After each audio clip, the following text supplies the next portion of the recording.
Bismillahirrahmanirrahim. Assalamualaikum warahmatullahi wabarakatuh. Selamat berjumpa lagi anak-anak kelas 6A pada hari Sabtu tanggal 17 Juli 2021.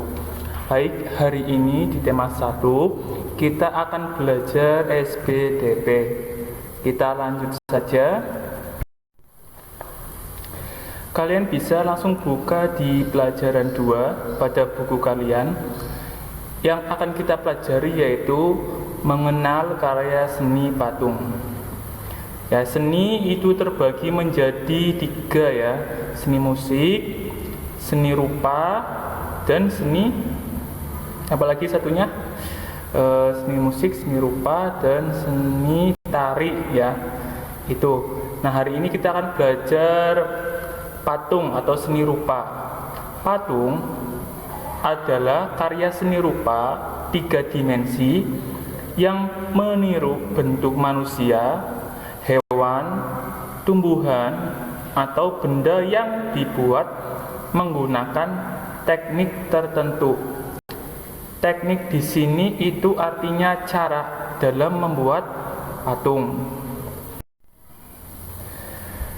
Kalian bisa perhatikan di layar kalian. Di sini ada 2 contoh patung. Jadi patung bisa berbentuk manusia seperti tadi ya, bisa berbentuk benda lain. Di Candi Prambanan atau Candi Borobudur ini ada berbentuk manusia dan berbentuk benda. Sedangkan di Tugu Monas ada berbentuk bangunan dan ada berbentuk lidah api.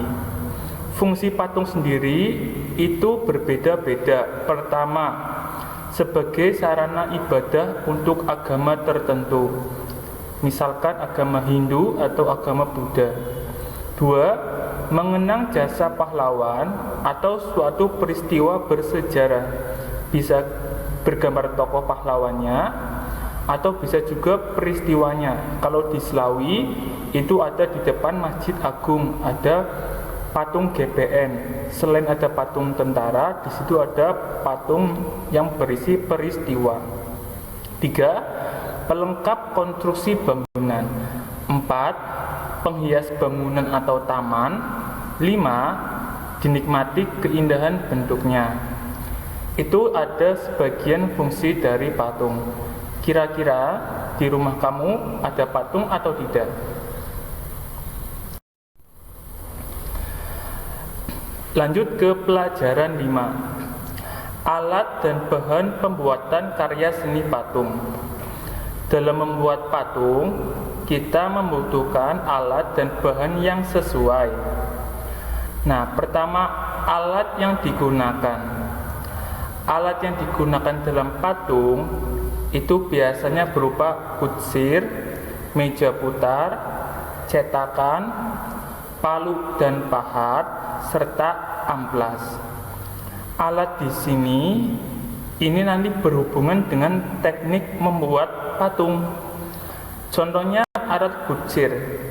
Alat kutsir ini nanti berhubungan dengan teknik menekan.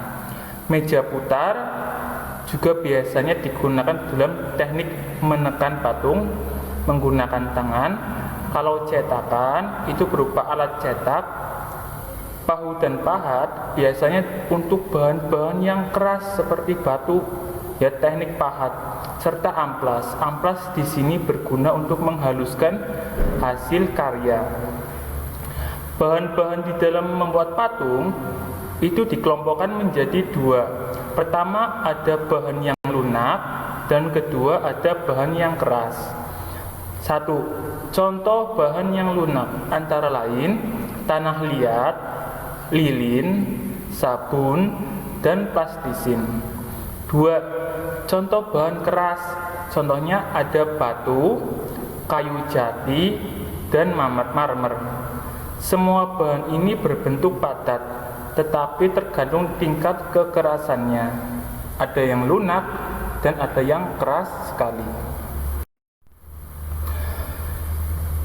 Di negara Indonesia kita atau negara Nusantara, proses pembuatan patung ini zaman nenek moyang kita atau masih sekarang ada, ini menggunakan tanah liat. Patung dengan tanah liat bisa dengan teknik cetak, teknik ditekan, ataupun teknik ukir. Untuk teknik cetak, tekan, dan ukir sebaiknya menggunakan tanah liat yang plastis, artinya tanah liat yang mudah dibentuk, tidak terlalu keras dan tidak terlalu lembek, karena nanti akan menyulitkan si pembuat patung. Tanah liat yang terlalu lembek akan lengket pada cetakan sehingga sulit diangkat, sedangkan kalau keras maka akan susah membentuk. Ya, jadi dalam hal ini tidak terlalu lembek dan tidak terlalu keras, pertengahan. Maka tanah liat tersebut bisa digunakan untuk membuat patung. Nah, di sini ada contoh pembuatan patung ya, berupa mungkin pot ya, bentuknya pot patungnya menggunakan tanah liat dengan bantuan meja putar. Ini bisa dengan menggunakan teknik tekan atau butsir ya, dengan tangannya menempel pada bahan dengan bantuan meja putar yang terus berputar. Nanti ketika sudah kering bisa dipindahkan untuk dijemur, sehingga nanti pada proses selanjutnya patung sudah bisa dimanfaatkan. Demikian pelajaran hari ini. Nah, untuk soal ulangannya Ustadz nanti upload di grup kelas, dikerjakan jawabannya saja di buku tugas. Dikumpulkan hari ini jam 10 sampai 12, atau jika kalian tidak sempat bisa dikumpulkan minggu depan untuk Ustadz koreksi dan Ustadz nilai. Yang dikumpulkan apa saja? Pertama, buku tugas tematik.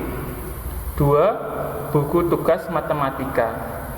Silakan dikerjakan dengan benar berdasarkan materi minggu lalu, yang minggu-minggu kemarin atau hari-hari kemarin yang Ustadz sudah sampaikan. Demikian Ustadz akhiri pelajaran hari ini. Wassalamualaikum warahmatullahi wabarakatuh.